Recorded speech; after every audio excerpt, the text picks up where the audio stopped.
Alors justement, vous étiez dans cet avion. Vous faisiez partie des 5 dirigeants du FLN détournés vers Alger ce 22 octobre 1956. Est-ce que vous pouvez nous rappeler d'abord le contexte? Pourquoi est-ce que vous vous rendiez de Rabat à Tunis ce jour-là? Eh bien, le but, c'était un but politique.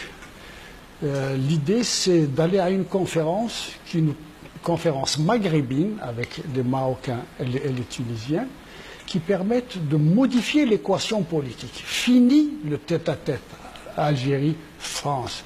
Il fallait absolument que le problème devienne d'abord essentiellement un problème maghrébin, ce qui nous permet d'avoir un rapport de force. Donc l'enjeu était très important. Donc. Voilà, donc la conférence du Maghreb pouvait ouvrir la voie à... Voilà, c'est la raison pour laquelle vous avez pris cet avion ce absolument, jour-là. absolument. Alors la thèse de M. Hakel repose sur le fait que le roi Mohamed V devait vous conduire à Tunis à bord de son propre avion et que ce serait le prince Moulay Hassan, Hassan II qui fut après Hassan II, qui a fait en sorte que vous preniez un autre avion, celui qui a été détourné. Vous savez que l'armée n'avait pas besoin de complicité. Depuis le 1er novembre, l'armée cherchait à décapiter la direction du FLN pour désagréger les structures qui combattent en Algérie. Le SDEC était sur place. Il n'avait pas besoin de complicité. Le SDEC était sur place aussi à Tunis, il était sur place au Caire. C'est là-bas qu'ils ont essayé de décapiter le bureau du Maghreb.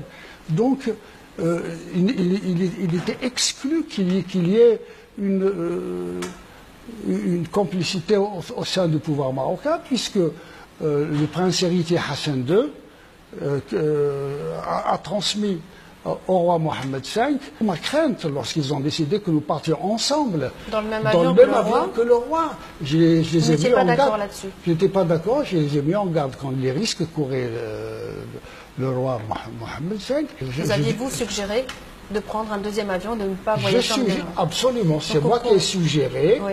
Et bon, il est évident que la responsabilité incombe aux SDEC d'ailleurs. Les préparatifs de l'enlèvement sont assez parlants. Alors justement, on y revient. Au cours de ce vol, donc le DC-3 d'Air Maroc atterrit à Alger au lieu d'atterrir à Tunis, ce qui est une surprise. Et puis là, c'est l'armée qui vous attend et qui vous arrête. Les 5 donc, dirigeants du FLN qui se trouvaient à bord de cet avion. Quel était l'objectif principal de la France en réalisant cette opération? Ne parlons pas de la France, l'objectif de l'armée. Parce qu'en fait, c'est l'armée qui avait je dirais, le monopole d'en finir avec la révolution algérienne. Donc ils ont de tout temps essayé, d'un côté, de faire des offensives dans les montagnes, mais en même temps d'en finir avec la direction extérieure. Et en vous arrêtant, ça pouvait désagréger totalement l'organisation intérieure. C'était décapiter un peu la tête, enfin décapiter le FLN à ce moment-là. Voilà. Alors nous avons retrouvé une émission, Les Dossiers de l'écran, à laquelle vous avez participé, c'était en 1982 sur la 2e chaîne française.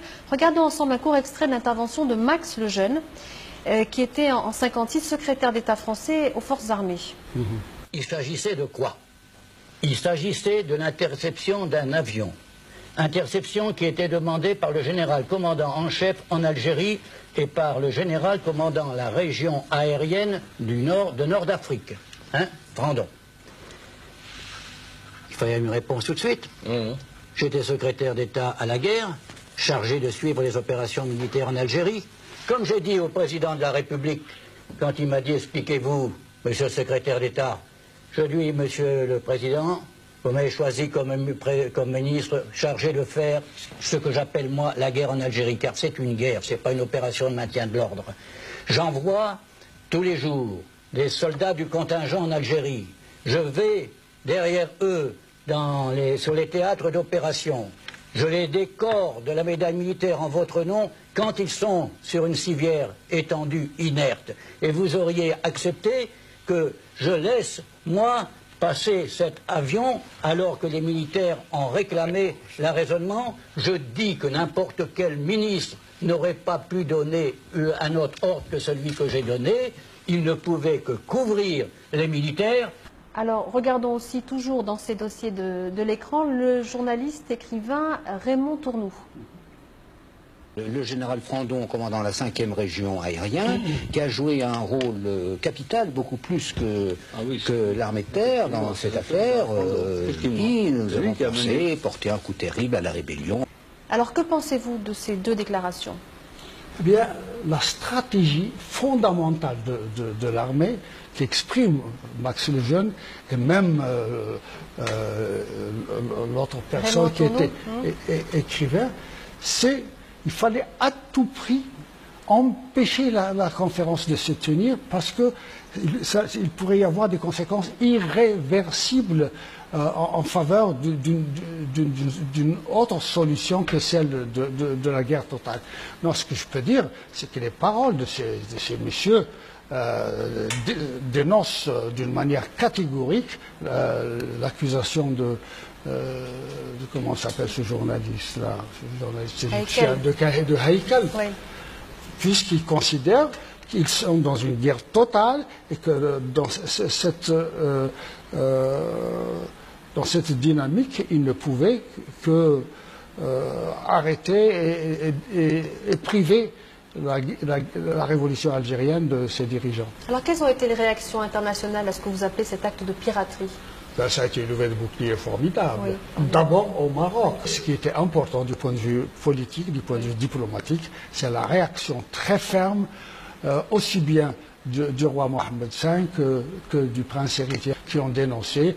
Et on ne peut pas ne pas quand même citer le fait que le roi Mohammed V a proposé de donner son fils en échange de la libération de ses hôtes, des hôtes qu'il avait reçus.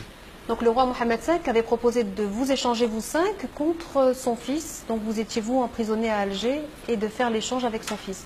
Ah, tout à fait, mais je crois que ce qui est important, la déclaration très forte du roi a eu quand même un retentissement formidable du point de vue de l'opinion et surtout du point de vue de la façon dont les Américains et les autres conçoivent. Parce que de tout temps, ils ont protesté contre la solution guerrière du problème algérien. Alors voilà. Sur l'impact international, on va regarder justement ce que dit Christian Pineau, le ministre français des Affaires étrangères de l'époque. Oui. Qu'est-ce qu'il y avait de si grave dans cette opération? Il y avait d'abord un acte qu'aucun chef d'État français ne pouvait accepter à l'égard du sultan du Maroc. Vous étiez, enfin les hôtes du sultan du Maroc. Il vous avait prêté un avion pour vous transporter dans un endroit déterminé. Nous ne pouvions pas, sans son consentement, à moins que vous ne violiez des lois internationales ou que vous ne couriez le risque de passer à proximité des côtes algériennes, nous ne pouvions rien faire sans son consentement et le roi du Maroc ne nous a jamais pardonné cet acte, c'est incontestable. La Tunisie non plus. Bon, nous avons donc perdu de ce côté-là un certain nombre d'espoirs et nous avons mécontenté l'opinion internationale. J'ai eu des conversations nombreuses avec les Américains qui étaient absolument hors d'eux lorsque cet événement s'est passé et je dis qu'il a fortement contribué à l'attitude des Américains lors de l'affaire de Suez. Dans ce fameux DC3 détourné, vous avez longuement parlé avec une journaliste, Ève Paré-Deschamps. Vous vous souvenez de ce que vous lui avez dit?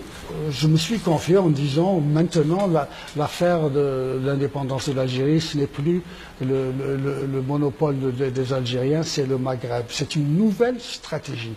Pas une stratégie qui va faire basculer le Maghreb dans la guerre, mais on était persuadé que le rapport de force changerait. Vous voyez, le général de Gaulle sait très bien pourquoi il en est venu à mettre fin à la guerre. C'est parce que du point de vue international, du point de vue militaire, les choses risquaient d'y aller. Les Français avaient peur de perdre aussi la monarchie marocaine. Vous lui avez aussi transmis quelque chose au moment où vous avez été arrêté, je crois, cette journaliste? Oui, vous avez raison. Je me suis fié à elle, Oui. je lui ai donné le document des résolutions de la Soumane. Et puis il y avait aussi, je devais faire venir un bateau d'armement des États-Unis au Maroc. Et c'est le prince héritier, Moulay Hassan, auquel je me suis adressé, qui m'a dit, je vous donne la licence, je vous autorise à faire ça. Alors cette fois, c'est vous qu'on va retrouver. C'était donc en 1982 dans cette émission Les dossiers de l'écran.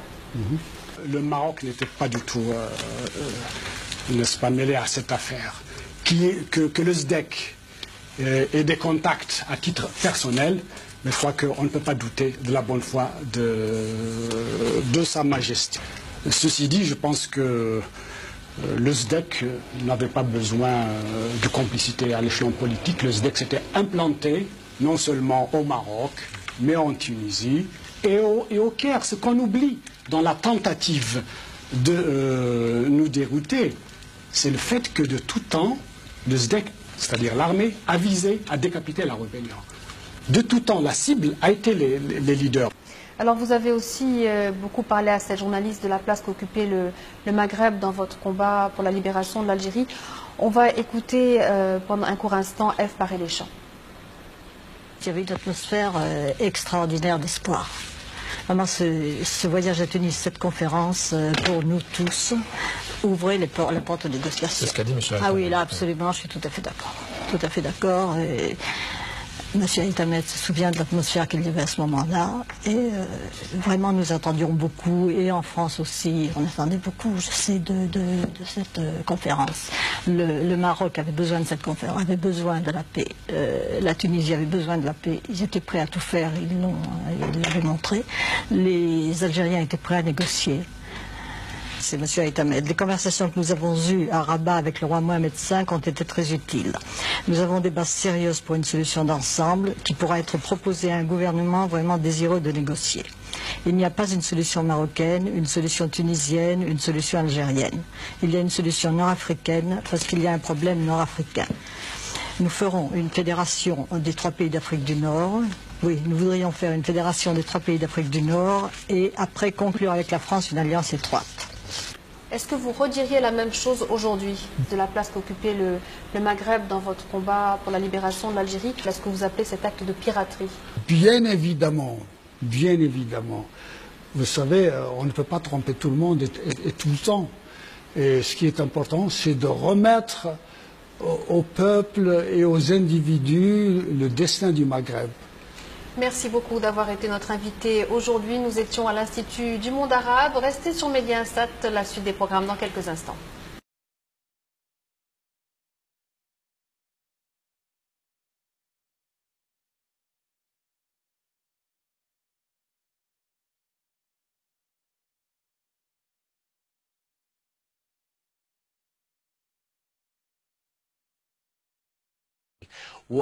وأظن أنه الأمير الحسن هو بالتحديد من أقنع السلطان أنه يفصل، هو يركب طيارة والجزائريين لحمايتهم ولكي لا يظهروا ياخدوا الطيارة الثانية، وهذا هو التغيير الذي حصل. لكن الأمير الحسن لم يكن بعيدا على الإطلاق عن عملية خطف قادة الثورة الجزائرية، وهو له في هذا منطق معين. لكن حصل خطف الزعماء الجزائريين وبدا قدام الفرنساويين انهم قدام فرصه من ذهب